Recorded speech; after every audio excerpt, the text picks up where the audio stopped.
लग्न लागायची वेळ आणि नवरी मुलगी प्रियकरासोबत एकाच रूममध्ये.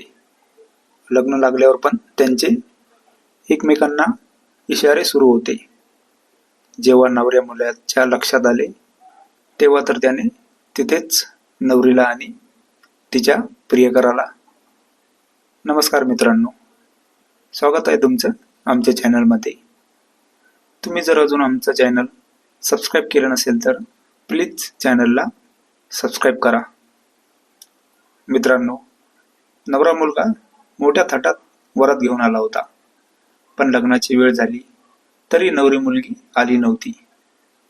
ती तर तेव्हा तिच्या प्रियकरासोबत एका रूममध्ये. नंतर तिच्या मैत्रिणीने तिला मांडवात आणले. लग्न लागल्यावर नवरी मुलगी आणि तिचा प्रियकर एकमेकांना इशारे करत होते.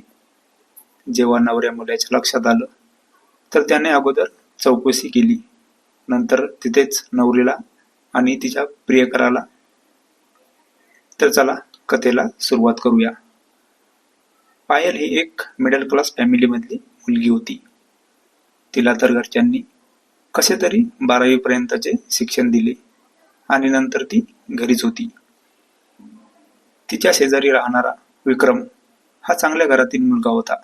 म्हणजे तो गावातील श्रीमंत घरापैकी एका घरातून होता. तो पायलकडे आकर्षित झाला, कारण पायल ठीकठाक दिसायची.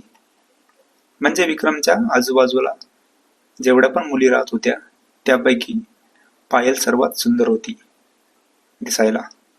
त्यामुळे तो तिच्याकडे आकर्षित झाला. त्याचे आकर्षण होते म्हणजे वेळ निघून जाईल असे. पायलने तर त्याला प्रेम समजून घेतले आणि आता त्यांचे एकमेकाकडे बघणे आणि इशारे करणे सुरू झाले. पायलचे घर विक्रमच्या घराशेजारीच होते, त्यामुळे दिवसभर ते एकमेकांना बघत. विक्रमचे घर खूप मोठे होते. पायलच्या घराला लागूनच एक छोटीशी रूम होती विक्रमची. ती रूम म्हणजे काही विनाकारण वस्तू ठेवण्यासाठी होती. तिथे कोणी येत नसे. मग विक्रमने ठरवले की पायलला इथेच भेटायचे. थोड्या दिवसांनी विक्रमचे पायलसोबत बोलणे सुरू झाले. पायल तर विक्रमच्या प्रेमात पडली होती. तिला तर आता विक्रमशिवाय दुसरं कोणी नको होतं. विक्रम दिसायला पण चांगला होता आणि घरची परिस्थिती पण खूप चांगली होती. पायलपेक्षा वेगळे होते. त्याचे फक्त पायलकडे आकर्षण होते. त्याला पायलवर प्रेम वगैरे काही नव्हते. फक्त आणि फक्त टाइमपास होता. आणि त्याने तर पायलला शेवटपर्यंत पण कळू दिले नाही की त्याचे पायलवर प्रेम नाही. आता विक्रमचा पायलला इशारा गेला की लगेच पायल त्याला भेटायला विक्रमच्या रूममध्ये जात.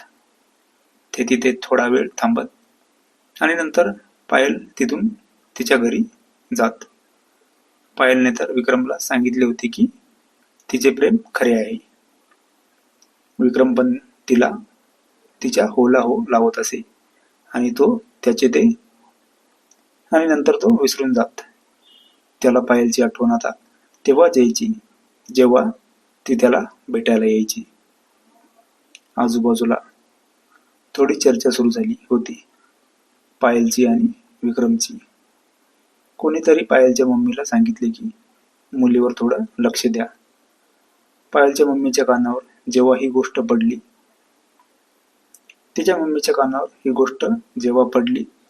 तर तिच्या मम्मीने लगेच निर्णय घेतला की पायलचे लग्न करायचे. त्यांनी तर तडकाफडकी लगेच मुलगा शोधला. मुलगा पायलला बघायला आला आणि लग्न लगेच फिक्स केले. पायलचा तर नकार होता, पण घरी तर तिचे कोणीही ऐकून घेतले नाही. ती आता विक्रमकडे गेली आणि म्हणाली, आपण पळून जाऊन लग्न करू. पण विक्रमने तिला खोटे आश्वासन दिले की लग्न होऊ दे, आपण दुसऱ्याच दिवशी जाऊ. पायलने पण त्याच्यावर विश्वास केला. विक्रमला वाटले की एकदा पायलचे लग्न झाले मग तिला भेटायचे पण नाही जोपर्यंत ती आहे तोपर्यंत. आता लग्न जसे जसे जवळ येत होते तसे तसे पायलचे आणि विक्रमचे भेटणे वाढत होते. लग्नाचा दिवस उगवला आणि तिकडून नवरा मुलगा मोठ्या थाटात वरात घेऊन आला होता. तो पण साधारण कुटुंबातील होता. आज लग्न होते तरी पण पायलचे विक्रमसोबत बोलणे सुरू होते. लग्न लागायची वेळ जवळ आली होती आणि विक्रम पायलच्या घरी तिच्या रूममध्ये आला. आजूबाजूला तिच्या मैत्रिणी होत्या. पायलने त्यांना बाहेर पाठवले आणि सांगितले की आम्हाला थोडं बोलायचं. इकडे लग्नाची वेळ जवळ आली आणि नवरा मुलगा बाकी वराती नवरी मुलीची वाट बघू लागले. वेळ निघून चालली होती तरी पण पायल आली नाही. ती तर विक्रम सोबत एका रूम मध्ये होती. नवरी का नाही येत हे बघण्यासाठी नवऱ्या मुलाचे मित्र बघायला गेले. आता पायलच्या मैत्रिणी पायलला आवाज देत होत्या की सर्व वाट बघत आहे, लवकर ये. जशी पायल बाहेर आली आणि तिचा प्रियकर विक्रम हे नवऱ्या मुलाच्या मित्रांनी बघितले. ते लगेच नवऱ्या मुलाकडे गेले. ते काय बोलणार तर नवरी मुलगी आली आणि लग्न लागले. लग्न लागल्यापासून पायलची नजर विक्रमकडेच होती. त्यांचे एकमेकांना इशारे सुरू होते. हे नवऱ्या मुलाच्या लक्षात आलं, पण त्याला वाटलं की असेल कोणीतरी नातेवाईक, पण त्यांचे जास्तच इशारे सुरू होते. नवरा मुलगा आता चौकशी करायला त्याच्या मित्राकडे गेला आणि त्याच्या मित्राने सांगितले की हे दोघे एकाच रूम मधून बाहेर निघाले. नवरा मुलगा खूपच रागावला होता. त्याला आता तर काय करावे काही सुचेना. नवऱ्या मुलाने तर नवरी मुलीचा हात धरला आणि तो सरळ तिला विक्रम समोर घेऊन गेला आणि तो विक्रमला म्हणाला, तू हिचा प्रियकर आहे ना, मग माझी परमिशन आहे. तुम्ही दोघं लग्न करा, मला काही हरकत नाही. विक्रम तर कावरा बावरा झाला होता. तो म्हणाला, मला नाही करायचं लग्न हिच्यासोबत, आणि तो लगेच तिथून निघून गेला. पायलला तर हे बघून जणू चक्करच आलं. तिने प्रेमासाठी वाटेल ते केलं होतं आणि आज तर तो तिला एकटीला सोडून निघून गेला.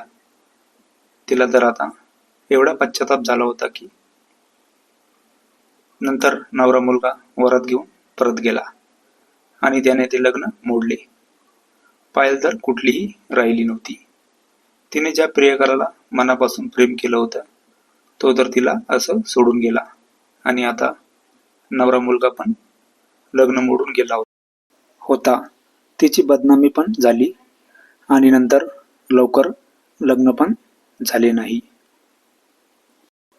या कथेतून आपल्याला एकच शिकायला भेटतं की कुणावरही असा प्रेमात विश्वास करू नये आणि आपली बदनामी होईल असं कधीच वागू नये. ही कथा पूर्णपणे काल्पनिक असून फक्त मनोरंजनासाठी आहे. मित्रांनो, कथा आवडल्यास चॅनलला सबस्क्राईब करा. धन्यवाद.